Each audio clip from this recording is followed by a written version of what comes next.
Nah, teman-teman, kali ini kita akan bahas mengenai soal TPS UTBK SMBT di subtes pengetahuan kuantitatif. Nah, jadi untuk topik kali ini itu sebenarnya belum pernah keluar di soal UTBK SMBT, tapi saya pastikan untuk tahun ini pasti bakalan keluar untuk topik ini di UTBK SMBT. Nah, topiknya itu apa? Topiknya adalah bilangan komposit. Jadi, teman-teman, saya harapkan kalian ngerti definisi dari bilangan komposit dan kalian harus belajar banyak tipe-tipe dari bilangan komposit supaya nanti untuk tahun ini kalian mudah untuk menjawab bilangan-bilangan komposit ya teman-teman ya. Nah, seperti apa jenis-jenis soalnya kalian simak aja di video kali ini. Oh ya teman-teman, kita masih buka untuk bimbel UTBK SMBT. Jadi kelasnya itu adalah online via Zoom. Kalian juga dapat diskusi grup WhatsApp. Kalian bahkan juga dapat FR UTBK SMBT tahun ini. Jadi FR ini adalah kelas untuk membahas soal nantinya yang sudah keluar tahun ini. Dan malamnya kita akan jawab via Zoom ya teman-teman ya. Jadi buruan untuk daftar dari sekarang karena ini peminatnya sangat banyak sekali. Pastinya itu pasti cepat bakalan habis ya, bakalan full. Untuk biayanya kalian sesuaikan aja dengan kelas yang kalian pilih. Kuotanya itu sangat terbatas sekali ya. Pendaftarannya kalian WhatsApp di nomor ini atau kalian boleh klik link deskripsi di video ini. Oke, kita langsung lanjut di pembahasan soal yang pertama. Soal yang pertama itu adalah diketahui P ini adalah bilangan komposit yang kurang dari 10. Banyaknya himpunan bagian dari P. Nah, jadi kalian harus ngerti dulu definisi dari bilangan komposit. Jadi, bilangan komposit itu adalah bilangan yang mempunyai faktornya itu lebih besar, lebih dari 2. Ya. Contohnya apa? Ya, contohnya adalah 4. Apakah 4 ini bilangan komposit? Iya, bilangan komposit. Karena kenapa? 4 ini 2 dikali dengan 2. Atau bisa lagi 1 dikali dengan 4 atau sebaliknya 4 kali 1.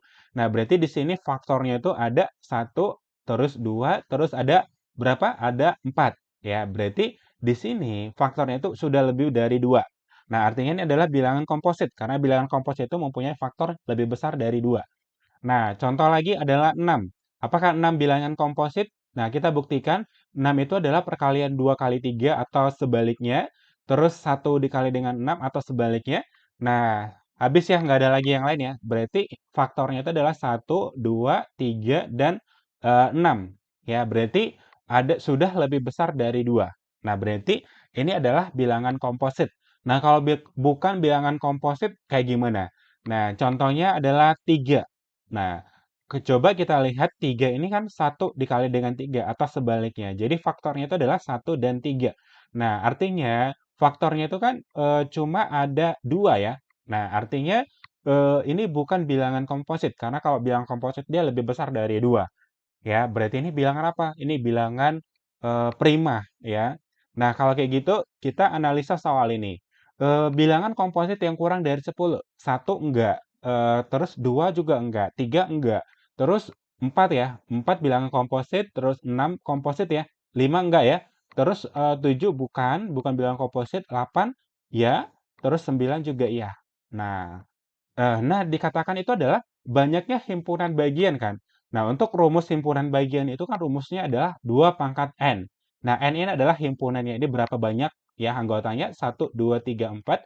Berarti 2 dipangkatin dengan 4. 2 pangkat 4 itu sama dengan 16. Jadi jawabannya adalah yang opsi dodol ya.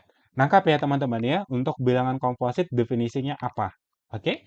Kalau gitu kita langsung lanjut ke soal nomor 2. Diketahui himpunan bilangan komposit yang merupakan kelipatan 3 dan kurang dari 50. Berapakah jumlah total bilangan dalam himpunan tersebut? Nah, di sini dikatakan itu adalah jumlah total bilangan, bukan himpunan bagian, gitu.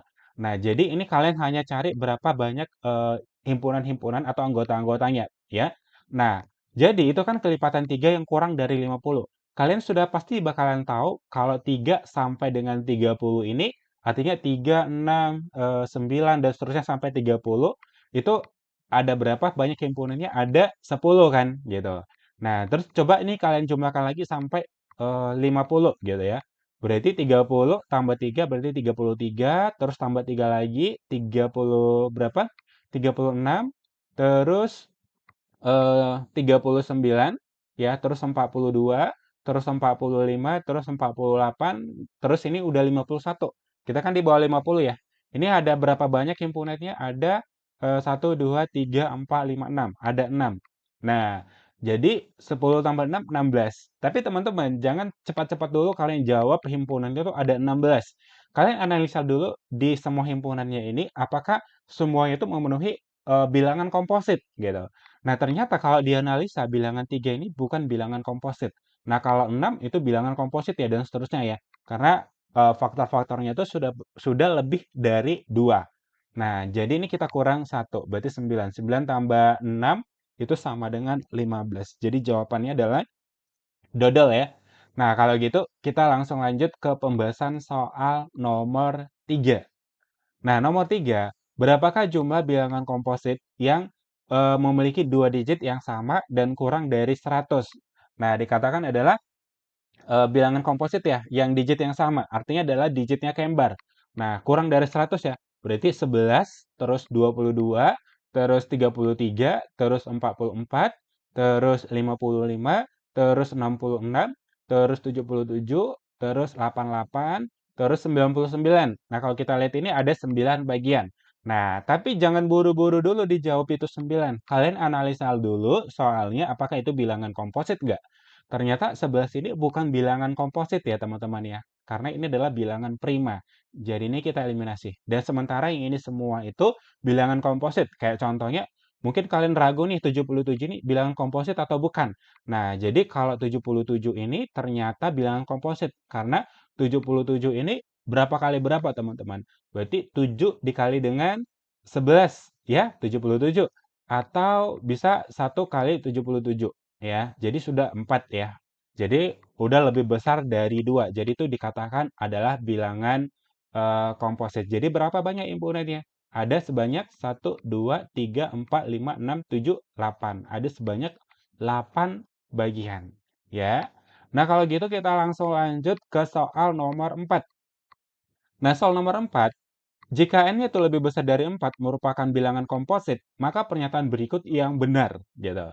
Nah, n tidak pernah membagi n kurang 1 faktorial, dan n selalu membagi n kurang 1 faktorial. N hanya membagi n kurang 1 faktorial jika n-nya genap. Nah, coba kita analisa dulu soalnya. Katanya kan n-nya komposit ya, dan dia harus lebih besar dari 4. Tapi 4 ini nggak memenuhi kan, karena dia nggak ada sama dengannya. Berarti n-nya itu dimulai dari misalnya 6. Ya, coba kita uji 6. Berarti n kurang satunya berapa gitu. Berarti 6 dikurang dengan 1 faktorialnya sama dengan 5 faktorial. Nah, coba kita lihat 5 faktorial itu kan 5 dikali dengan 4 dikali dengan 3 dikali dengan 2 kali 1. Nah, coba kita lihat n selalu membagi ini. Nah, berarti ini membaginya. Ya. Nah, ternyata kalau dia selalu membagi berarti dia habis dibagi ya. Nah, ini coret ternyata habis ya teman-teman ya. Berarti sudah terbukti. Coba kita analisa lagi misalnya n-nya sama dengan 8 nih, ya. Berarti n kurang satunya berapa? N kurang satunya itu adalah 7 ya. 7 faktorial. Artinya adalah 7 dikali dengan 6 kali 5 kali 4 kali 3 kali 2 kali 1. Nah, si pembaginya 8 kan? Nah, 8 ini kan habis dibagi 4 kali 2 kan. Nah, ternyata terbukti. Nah, katanya selalu genap ya. Coba kita uji n-nya sama dengan 9. Nah, n9 ini kan bilangan apa nih? Bilangan ganjil ya. Nah, berarti n kurang satunya berarti sama dengan 8 faktorial. Ya, 8 faktorial ini kan 8 dikali dengan 7 dikali dengan 6 kali 5 kali 4 kali 3 kali 2 kali 1. Nah, si pembaginya 9. Ya, 9 itu coba kita pecahin aja 3 kali 3. Nah, ini habis dibagi dengan ini. 6 habis dibagi dengan 3. Nah, artinya habis ya. Nah, artinya ini kita patahkan ya. Nah, jadi ini salah karena kan katanya selalu genap ya. Ini terbukti ada yang ganjil. Nah, N tidak pernah membagi. Ini membagi ya. Nah, ini kita salahkan. Terus N hanya membagi jika N-nya prima. Nah, ada yang bukan prima, berarti ini kita salahkan loh ya. Katakan hanya gitu, hanya prima aja ya. Prima itu bisa 11 ya teman-teman ya. Nah, nangkap ya. N tidak pernah membagi N faktorial. Harusnya bisa ya. Karena kan 8 eh, berapa? Dibagi N faktorial. Pastinya bisa saling membagi. Oke? Kayak contohnya tadi yang ini 6. Berarti misalnya 6 faktorial. Ya pastinya nanti bisa bakalan dibagi sama dengan yang 6 di bawah gitu. Ya. Berarti ini em, bisa harusnya ya, tapi ini tidak pernah. Berarti ini kita salahkan. Jadi jawaban yang betul itu adalah yang opsi B. Ya, gimana? Cukup gampang ya teman-teman ya. Nah kalau gitu kita langsung lanjut ke pembahasan soal nomor 5. Bilangan berikut yang merupakan bilangan yang tidak habis dibagi dengan 22 adalah, nah kalau kita lihat kan 22 ini bilangan komposit juga ya. Nah coba kalian analisa, 22 ini eh kalian mikirnya ke coba ini ya. Misalnya 11 dikali dengan 2. Oh, ternyata 22 ya. Nah, jadi kalian mikir nih, oh ternyata dia itu adalah bilangan si pembagi 11. Jadi kalian harus lihat nih ciri-ciri si pembagi bilangan 11 itu apa ya. Nah, jadi ciri-ciri si pembagi dengan bilangan 11 itu sebenarnya caranya gampang ya. Nah, caranya adalah kalian coba ini jumlahkan 1 tambah 7 itu sama dengan berapa? 8. 8 tambah 6 ini 8 ditambah dengan 6 berarti 14 gitu. Nah, 8 tambah 6 berarti 14. Artinya ini adalah bilangan yang habis dibagi dengan 22 atau bilangan habis dibagi dengan 11. Ini berarti memenuhi ya. Katanya yang ditanya adalah yang tidak. Nah, lanjut lagi yang ini. 6 tambah dengan 2 berarti 8. 8 tambah 2 berarti 10 ya. Terus 6 ditambah dengan 4 berarti 10 ya, berarti memenuhi. Terus lanjut lagi 1 tambah 5 itu sama dengan 6. 6 ditambah dengan 6 berarti sama dengan 12. Terus 3 tambah 1 4, 4 tambah 8 12 memenuhi. 8 ditambah dengan 1 9, 9 ditambah dengan 4 13. Ya, 0 ditambah dengan 3, 3 tambah 7, 10. Berarti tidak sama ya. Nah, berarti ini salah. Berarti ini tidak habis dibagi dengan 22 atau 11. Ya, lanjut lagi yang ini. Nah, 9 tambah 6 berarti sama dengan 15. 15 tambah dengan 6. Ditambah dengan 3, 18. Ya, ini 9 tambah 6 ya. 9 tambah 6 itu sama dengan berapa? 15.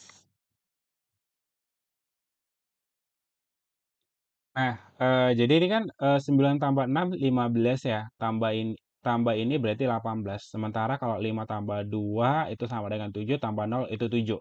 Nah, terus kalian analisa lagi kan tadi 11 itu kan 11 kali 2 kan 22. Nah, kalian perhatikan lagi ini kan bilangan genap ya, gitu ya. Artinya ini kan habis dibagi dengan 2 sebenarnya. Nah, sebenarnya kan kita agak bingung kan nanti kan antara D sama E. Nah, jadi kan ada dua kan kemungkinan kan. Antara D dan E kalian jawab kan.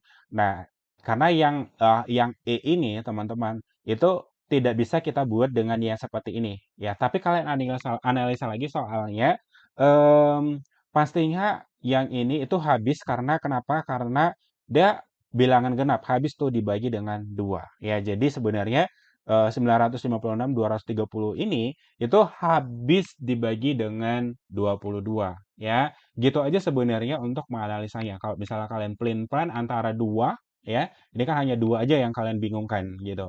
Tapi sementara yang lain kan kalian sudah bisa terbantu dengan cara cepet yang tadi, ya. Oke, kalau gitu kita langsung lanjut ke berikutnya nomor 6. Jadi jawabannya itu nomor yang opsi D ya.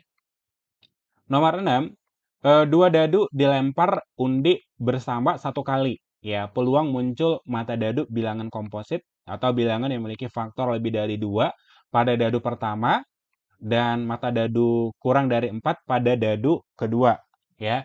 Nah, jadi ada dua dadu ya. Misalnya ada dadu A, ya terus ada dadu B. Ya, dadu A itu kan 1, 2, 3, 4, 5, 6.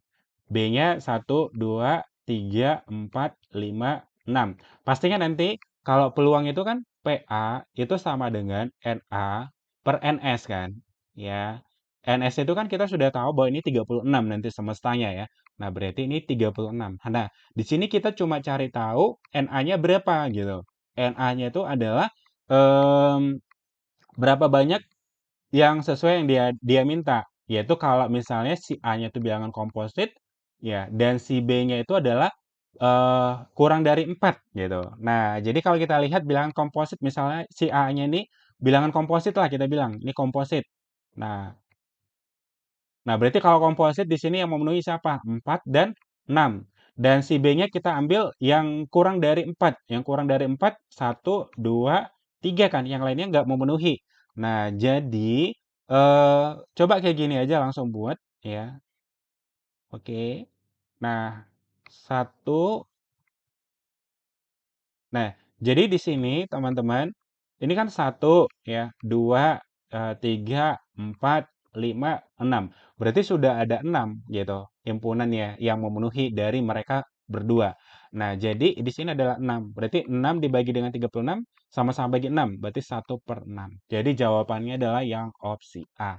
Oke, mungkin ini aja untuk pembahasan bilangan komposit kali ini. Nah, nanti kita akan ketemu bilangan komposit di soal EVER nantinya ya. Jadi kita akan bahas soal-soal nanti yang sudah keluar nanti di tahun ini tentang bilangan kompositnya seperti apa ya. Oh ya, buat teman-teman mau untuk menjawab soal kuis dari PF ya kalian jawab aja soal yang ini ya. Dan kalian tulis jawaban kalian di kolom komentar ya. Kalian boleh pakai trik-trik yang tadi Kak Frans sebutkan tadi. Oke, demikian untuk pembahasan video kali ini. Sampai ketemu di video berikutnya. Bye-bye.